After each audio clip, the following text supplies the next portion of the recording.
Sungai Musi naik perahu layar. Pembelajaran berdiferensiasi menuju proses merdeka belajar.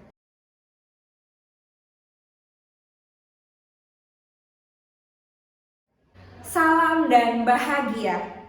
Perkenalkan, saya Sylvia Widi Ayonsari dan saat ini saya berprofesi sebagai guru di Sekolah Luar Biasa Negeri 1 Bangli, Provinsi Bali.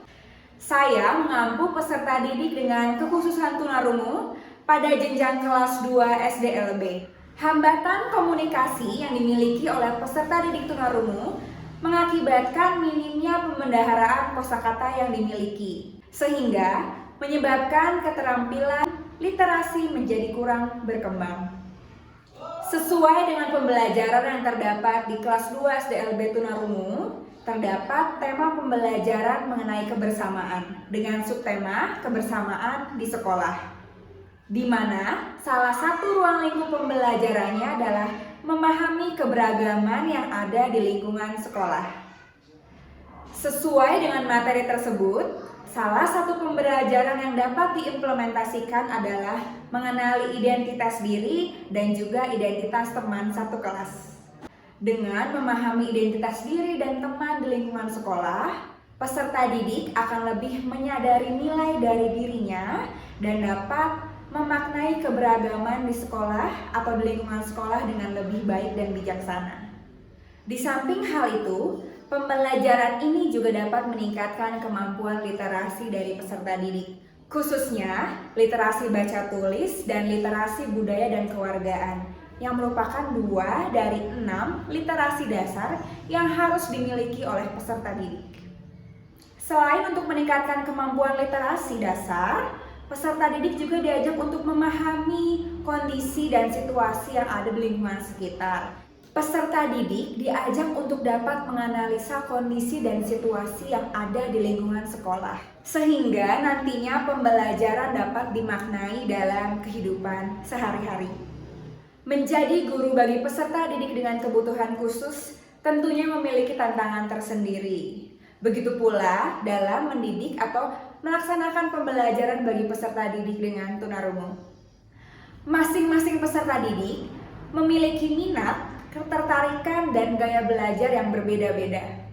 Ada peserta didik yang lebih tertarik untuk bercerita daripada mengerjakan soal secara tertulis. Lalu ada juga peserta didik yang lebih suka melakukan praktik secara langsung melalui permainan atau simulasi secara langsung. Dan ada juga peserta didik yang lebih nyaman belajar atau bercerita melalui tulisan-tulisan. Sehingga penggunaan dari media pembelajaran maupun media evaluasi harus dapat mengakomodir kebutuhan, keunikan, dan gaya belajar dari masing-masing peserta didik. Disinilah peran dari pembelajaran yang berdiferensiasi sangat perlu dan patut untuk diupayakan oleh guru. Peserta didik dengan hambatan pendengaran atau tunarungu memiliki kecenderungan untuk mengakses informasi secara visual atau melalui gambar. Sehingga dalam menyajikan materi pembelajaran, saya menyajikannya melalui video dan aplikasi permainan interaktif word wall yang saya sesuaikan dengan materi pembelajaran yang sudah saya tentukan sebelumnya. Media pembelajaran melalui video, saya selipkan video berbahasa isyarat dan juga gambar agar peserta didik lebih memahami dan memaknai pembelajaran.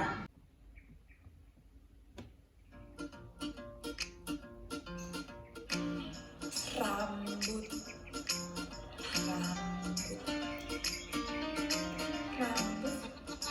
lurus. Saya menggunakan aplikasi yang ada di gawai saya untuk proses pembuatan video maupun pengeditan video. Sedangkan dalam proses latihan dan evaluasi, saya menggunakan beberapa portal di internet seperti aplikasi Canva dan aplikasi Worwal.net untuk membuat bahan evaluasi dan juga bahan latihan bagi peserta didik. Penggunaan aplikasi Canva saya gunakan untuk membuat lembar kerja bagi siswa yang lebih tertarik atau nyaman belajar atau mengekspresikan diri melalui tulisan.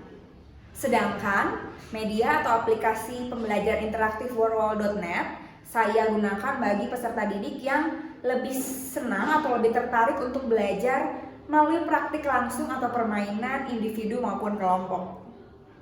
Penggunaan media visual sangat membantu peserta didik dengan kebutuhan khusus tunarungu untuk lebih memaknai, memotivasi mereka belajar, dan juga mempertajam pemahaman mereka terhadap suatu materi.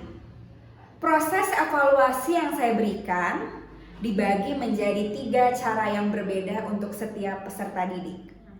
Yang pertama, melalui lembar kerja siswa bagi peserta didik yang lebih nyaman atau lebih tertarik untuk berekspresi dalam bentuk tulisan. Yang kedua, melalui kegiatan bercerita dan berbagi di depan kelas bersama dengan teman-temannya bagi peserta didik yang memang tertarik atau gemar berekspresi, bercerita secara lisan di depan kelas.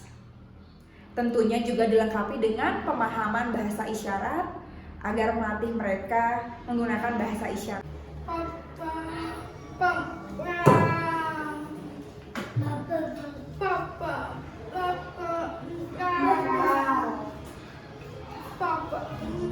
Tinggi.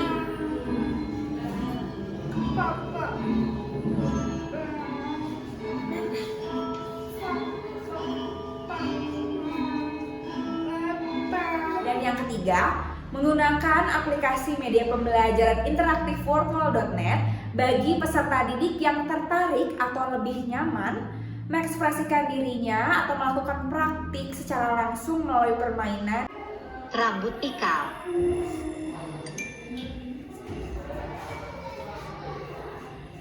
Gemuk.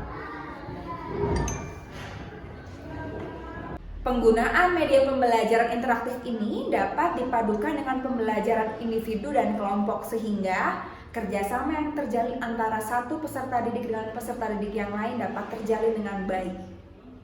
Selain dilengkapi dengan gambar dan berbagai bentuk permainan, media interaktif worldwall.net juga dapat dilengkapi dengan bunyi kata atau bunyi benda sesuai dengan tulisan atau gambar yang disajikan. Sehingga penggunaan media ini masih dapat melatih kepekaan pendengaran bagi peserta didik yang memakai alat bantu dengar maupun peserta didik yang masih memiliki sisa pendengaran yang cukup baik.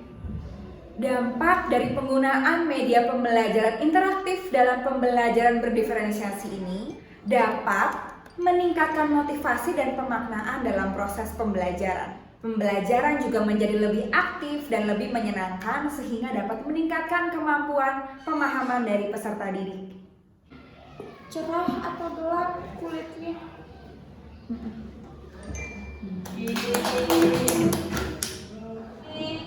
Iya. Rambutnya lurus. Gelap. Ya. Ketut tinggi, badannya apa? Rendah. Karena belum dapat mengakses penggunaan gawai secara mandiri, saya berkolaborasi bersama orang tua untuk melakukan pendampingan dalam penggunaan media belajar interaktif di rumah. Nah, ini kurus ya, tinggi ya.